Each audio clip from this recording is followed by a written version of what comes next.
Este, Estaba recibiendo algunas preguntas en inbox y creo que es bueno contestarlas.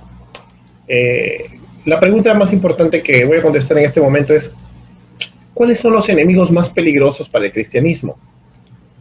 Y bueno, peligros hay muchos, ¿no? Hay algunos evidentes, otros son más difíciles de detectar, especialmente debido a la realidad, a la poca educación teológica o a la ignorancia, a veces intencional, en un gran sector del protestantismo evangélico en nuestro país. Eh, También un poco al partidarismo, ¿no? Hay hermanos que pueden tener hasta un doctorado en teología, pero eso no significa de que hayan nacido de nuevo para poder ver la escritura tal como es, y por eso son partícipes de algunas de las más grandes amenazas que podemos ver en este país. A ver, vamos a empezar. Primero, creo que ya conocen bastante esto, pero es el conocido evangelio de la prosperidad. La creencia de que el evangelio también es una noticia de prosperidad económica y aún de una sanidad física a lo que sea, o cualquier sueño humano que tengas, pero quitando la cruz de en medio y poniendo a la vista del ser humano como punto principal nuestros sueños, nuestras necesidades. Esta es una desviación grave, hermanos. No es solo un pequeño error. Jesús vino para salvarnos del pecado y reconciliarnos con Dios, como vemos en Romanos capítulo 5, en Pedro capítulo 3, verso 18. Y dándonos toda bendición espiritual, porque tenemos la más grande bendición en Él, como vemos en Efesios capítulo 1, verso 3, prometiéndonos sufrimientos en esta vida y gloria en la próxima. Ahora, no significa que Dios no nos manda a conquistar las naciones y a ser prósperos, sí, pero la prosperidad bíblica está a través de, primero las naciones se conquistan a través de la redención de los elegidos, a través de la redención de los que creen, a través de la predicación del evangelio. Y la prosperidad de cada individuo viene a través del trabajo duro, de un ahorro responsable, generosidad con los pobres y con la iglesia, y con austeridad. Y eso no tiene nada que ver con una intervención de algún tipo de dios equeco, que en este país parece un ídolo peruano. Para los que no escuchan, los que no son del Perú, el equeco es un muñeco donde la gente le pone dinero esperando de que este muñeco les retribuya ese dinero, como si hicieras una inversión, pero ese no es el Dios de las Escrituras. Entonces, este evangelio está reemplazando a Cristo, y las motivaciones para venir a Él, de que Él es el Dios digno y digno de que le sirvamos, lo está cambiando por una especie de ambición. Entonces, este es un gran peligro porque muchas personas están recibiendo este falso evangelio que no salva el alma y se están yendo al infierno. Entonces, hay que cambiar eso. Otro punto que es uno más grave todavía que el que acabamos de hablar, es el de la teología liberal, la teología modernista, con sus brazos que están entrando en Sudamérica, la teología queer, la teología de la liberación, que ya tiene bastante tiempo, la teología pro-LGTBI. La teología liberal ha vuelto con fuerza, hermanos. Y esto no es de ahora, la teología liberal empezó a finales del siglo XIX, pero ha vuelto con fuerza y está entrando a través de hasta incluso algunos teólogos de este país, que son pro-marxistas, pro-aborto, pro-teología de la liberación, y unas ramas ridículas como la ecoteología, que dicta, que propone una relectura de las escrituras, pero no desde los contextos histórico-gramaticales normales teológicos, sino desde el contexto de la cosmovisión de cada cultura. O sea, cada uno le va a dar una interpretación. Cada quien puede tener su interpretación como válida. Y eso es caer en el subjetivismo. Mejor invéntate un Dios. Además de centrarse en la liberación política de los pueblos y apoyar corrientes anticristianas, defendiendo la creación de estados grandes, comunismo. Y generalmente está ingresando al Perú a través de incluso de algunos grupos universitarios para eclesiásticos y otras asociaciones, ¿no? Donde muchos jóvenes sinceros por ignorancia caen en las garras de a lo que podríamos llamar uno de los agentes del anticristo, porque apoya la cosmovisión anticristiana de este mundo. Un tercer punto también, que es un ataque y un enemigo del evangelio en el Perú, podría ser el ataque a la expiación sustitutiva. Es decir, que Cristo murió por ti de manera sustitutiva. Y esto tiene que ver mucho con el punto acerca de la teología liberal, o el punto anterior. porque este ataque se argumenta a través de argumentos, valga la redundancia, monistas, argumentos que no son bíblicos. Niegan, por ejemplo, la ira santa de Dios, por tanto no hay ira que consumar, y olvidan totalmente el Antiguo Testamento, y para ellos el Cordero solo murió como un mártir. Entonces muchas personas rechazan la idea de que en la cruz Cristo castigó, Dios castigó en Cristo Jesús los pecados de su pueblo.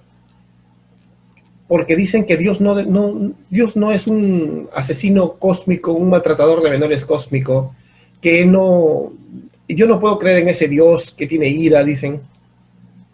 Y ese es el punto número 4 también. Rechazan Romanos capítulo 3, rechazan toda la Biblia. El punto 4 es eso, el rechazo a la ira de Dios. Estas personas se sienten incómodas con la idea bíblica de la santidad de Dios y su lógico y bíblico rechazo por el pecado, que se manifiesta en su ira y el infierno. Como vemos en Habacuc capítulo 1, verso 13, Dios es limpio de ojos, no puede ver el mal, no lo soporta. Y Apocalipsis 14, 10, donde vemos que el infierno es la ira de Dios en presencia del Cordero. ¿Qué hacen con todo esto? Si rechazamos la ira de Dios, estamos rechazando su justicia, su santidad, y nos mentimos a nosotros mismos acerca del problema fundamental que tenemos como seres humanos, del cual Jesús nos vino a salvar. Entonces, ¿de qué Jesús estás hablando? Si tú niegas la ira santa de Dios, estás negando los atributos de Dios, por tanto estás negando que es justo, que es santo y que es bueno. Estás negando su misericordia. Estás inventándote un Dios falso. Por tanto, los que enseñan eso están poniendo en peligro el verdadero evangelio, el verdadero cristianismo. Por otro lado, también algo un poco más práctico, que también es una cosa terrible que está pasando, y es la creación por un sector de los que son supuestamente cristianos dentro de la ortodoxia, dentro del fundamentalismo cristiano doctrinal, la creación de neoleyes particulares, llamémosle, o leyes o reglas, tradiciones, costumbres personales, denominacionales, para creer que se salvan cumpliéndolas, o para creer que evidencia su salvación cumpliéndolas, o sentirse bien en su conciencia cuando las cumplen, o juzgar a los demás si no las cumplen. Y esto crea un concepto de santidad totalmente falso, donde la gente no tiene a Cristo como supremo tesoro, como fuente de felicidad, como roca donde construye su vida, como suficiente. No, sino que sus ojos están puestos en ¿qué hago? ¿Qué no hago? Muchos hermanos sinceros viven en este errado concepto no bíblico de santidad y terminan muchas veces dañando a otros o dañándose a sí mismos. Pero te advierto que si tú confías en estas cosas, ¿no?, que tú eres libre de hacer o de abstenerte, no como esto, me he visto así, puedes hacerlo. Pero si tú confías en eso y te sientes salvo porque haces eso, como hay una denominación, ¿no?, que pone una foto de una persona vestida de una manera y luego como se visten ellos y dicen con Cristo y sin Cristo. ¿Qué es esto? O sea, no sé, hay que meditarlo, ¿no?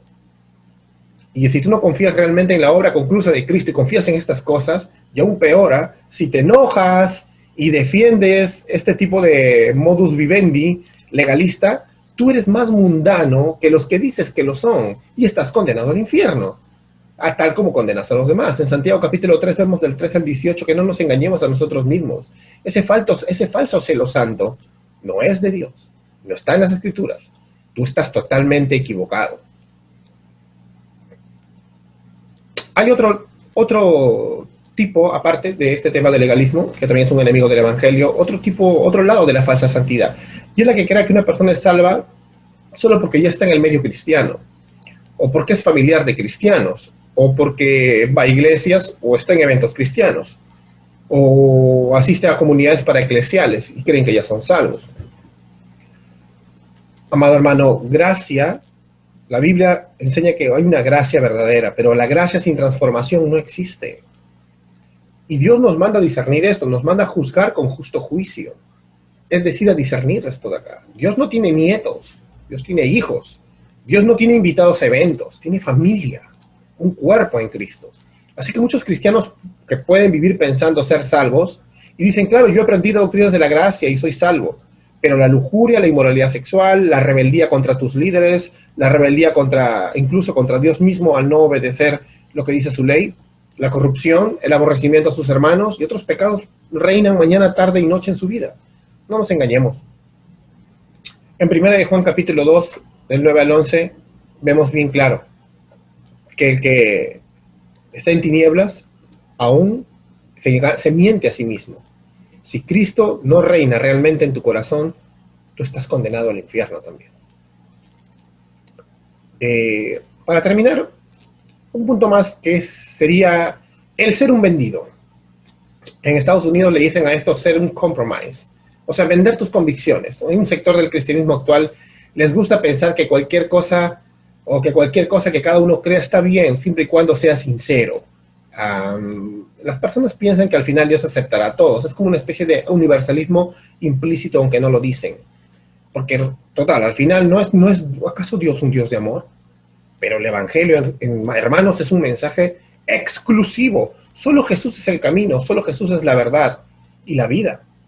Como vemos en Juan capítulo 14, verso 6. Lo peor es cuando se habla de unidad y terminan buscando unidad, pero con otros dioses. Por ejemplo, no sé, buscas unidad haciendo eventos con unicitarios, solo Jesús. Por ejemplo, la Iglesia Pentecostal Unida, que es una denominación unicitaria, que no son cristianos, son como los mormones, como los testigos, así. Son sectas como la Dios Madre, ya, así son. ¿Cómo vamos a buscar unidad con un Dios falso? No te digo que no tengas amigos de esas denominaciones, yo tengo un montón de amigos así. Pero eso no significa que como iglesias vamos a hacer eventos con ellos, vamos a tener cultos con ellos. Los mormones, Iglesia Pentecostal Unida, Unicitarios, Testigos de Jehová, Unitarios, Dios Madre y otras sectas, aparte de estas mencionadas, pero que le roban el alma a las personas torciendo el Evangelio.